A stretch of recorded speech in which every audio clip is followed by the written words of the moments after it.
Hey there guys, how's it going? It's Afraid Not, and today I've got an Advanced Warfare video for you. Now, over the past 11 months, I haven't really been completely against Advanced Warfare. I think you may have already realised that this isn't my favourite COD of all time, but I've never really made videos just completely bashing it. I did at the beginning because I felt like things like skill-based matchmaking should have been in it, but I've never really just completely hated on this game. I've just not played it and not uploaded it, and it's unfortunate because I do miss COD so much, I really do.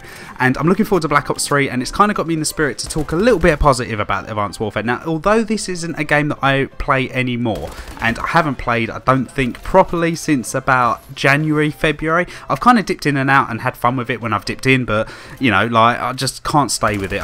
Too many things in this game drive me mental. So what I'm going to do today is talk about some of the good things about it. Since it's coming to the end of its life cycle, Black Ops 3 is just around the corner, so let's talk about some of the things that I thought were pretty good in the game. I think my first point, and it probably goes without saying, is that I think that this is the best looking game out of the series, and I think that we all can kind of agree with that. It's in a higher resolution, it's on the next gen or current gen consoles, and it's obviously got that extra power, so it does look a lot better than what the other ones did, and much better than what Ghost did, because Ghost, let's be serious, I think it was a 360 made game and it was just ported upwards, or, you know, upscale to next gen consoles. It really didn't look any much different. I mean, I've played on both the 360 and the Xbox One and the PS4 at that, and to be honest, they didn't look any much different.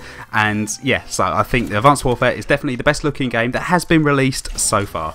And whilst we're on the subject of Call of Duty Ghost, this game had no IDs and no tack inserts. Two things that drove me absolutely mental about the COD series, and they're not in this game. So, I mean, that's a massive plus for me. I don't know about you guys, but the fact that they weren't in it was, I have to put on this list, I think. Customizable kill streaks was a fantastic idea from Sledgehammer Games. I feel like it was just a bit of a missed opportunity because the kill streaks were so shit in this game that it wasn't really that exciting. But in hindsight, if you look back of, you know, customizable kill streaks, the fact that if you get a UAV, you can make it a little bit more difficult for yourself to be able to get, but you will also get added benefits by getting it. So I think that that aspect of it was brilliant. I really like that, and I'm such a shame that Black Ops 3 haven't kind of implemented the same kind of thing, which is unfortunate really, but I do feel like it was a good idea and I enjoyed it for what it was. Now, I didn't really run kill streaks purely because I felt like the perks were a hell of a lot more powerful, and I just felt, you know, having that extra attachment or that extra perk, just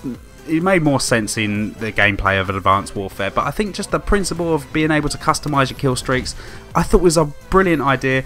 Unfortunately, it just wasn't executed very well. And I suppose leading on from that, being able to have your buddy join you in certain kill streaks, you know, like if you're in the chopper gunner, you can have your buddy join you in there and pick people out and pinpoint them, and so then you can shoot them. I really like that. Again, it's another missed opportunity. No one really used it, but I love the idea of it. And, you know, if I played with someone that wasn't very good at it, you know, but wasn't very good at COD, I can get a kill streak and say, yeah, join in with me, and we can, you know, rampage together. I really like the idea, but as I say, I mean, kill streaks in this game were virtually non-existent. I think the only things I really saw in this game was like the UAV and maybe like the missile strike or something, but yeah, I did like them two aspects about it. Next thing I want to say, maybe slightly controversial, but the whole supply drop system, I liked it at the beginning. Before it became a pay to win game, I really liked it. I liked the fact that you could earn them in game and not pay for them, and, you know, have these different variants of certain guns. I do like that aspect, and, you know, I don't, not overly keen on the randomness of it, but the fact that you could get these little supply drop things that were quite, you know, exciting to get. It kind of reminds me a little bit, obviously, now of like Destiny, a game that I've been playing a hell of a lot of. I do just wish that it wasn't so random. I wish that you could have certain things like the challenges like you used to get in Modern Warfare 2 and things like that. There's some really difficult challenges, and if you'd done that challenge, you could earn this gun. You know, I wish there was a more direct route to it, and also having that randomness for the not so good players, but, you know, I wish there was direct ways of getting the speakeasy. I know there is now with the whole prestige thing, but I'm not going to prestige, was it 10, 15 times to be able to get, you know, the BAL 27 Obsidian Steed or something. I'm not going to do that. I'm not, because of the game, and yeah, I just haven't got that kind of time anymore, you know, to invest in it and just play all the time. It's just like, I like the idea of the randomness to it to a certain degree. I wish there were challenges and maybe to expand on it, but yeah, the whole supply drop system I think was a good idea, like I said, before it became a pay to win system. So I did like it, and I'm going to put that in my list of the things I did like. I enjoyed the 2 new game modes that they put in. I'm going to single out Momentum more because I played that hell of a lot, especially at the beginning when I started playing this game. I felt Momentum was completely crazy. It was completely batshit crazy, but I enjoyed it. It was one of those where you was kind of expecting it to be crazy, and when you played it, it was. And yeah, it was almost like Nuketown, you know. Whenever you played Nuketown, you just expected chaos. So I think it's just one of them game types that I did enjoy from time to time. Although I wouldn't have liked my experience of the full, you know, my full time with it to be like that, which unfortunately at most of the time it was completely chaotic.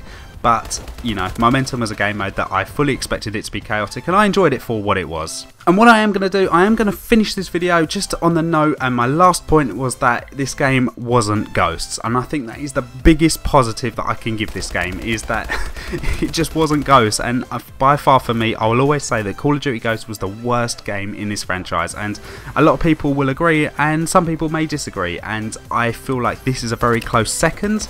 The last 2 CODs have been rough, haven't they, boys and girls? I mean, it has been so rough, and I can see light at the end of the tunnel. I really can. I hope Black Ops 3 lives up to expectations, and what I played at the beta had me really positive, and what I keep learning from it is keeping me really positive. Now, I haven't uploaded for a little while, but I have been keeping my ear to the ground, and I'm really looking forward to it. So I hope you guys enjoyed the video. If you did, please leave a rating, and I'll see you guys on the next one. Take care.